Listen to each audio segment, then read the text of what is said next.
When I first moved into my downtown apartment, the landlord's dismissive attitude toward a locked room piqued my curiosity. It was the only part of my new home that seemed untouched, as if it held secrets beneath its dusty surface.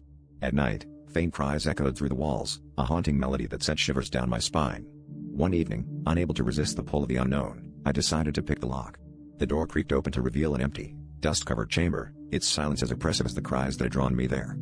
Days passed, and I couldn't shake the feeling that the room was waiting for something, or someone. Then, objects began to appear, a child's worn teddy bear, a woman's vintage hairbrush, a man's pocket watch. None of these belonged to me, yet they seemed to fit together like pieces of a puzzle from a life I never lived. Each item carried a history, whispering stories of love and loss, binding me to the room in ways I couldn't understand. My apartment felt less like a home and more like a portal to another era, one that desperately wanted to be remembered.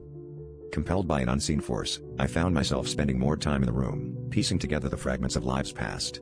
One night, as I examined a yellowed photograph of a family, the room began to shift around me. Walls stretched and contracted, the air grew cold, and the door slammed shut, sealing me in. The cries grew louder, surrounding me with a chilling clarity that froze my blood. I realized, with a sinking dread, that the room wasn't just a part of my apartment, it was a living entity, intent on revealing its dark secrets. As the cries reached a fever pitch, the room transformed completely, revealing its true nature. The walls dissolved into scenes of tragedy, a child's laughter turning to screams, a woman weeping by a window, a man staring in horror as shadows consumed him. I was no longer just an observer, I had become a part of the narrative, trapped within its relentless cycle.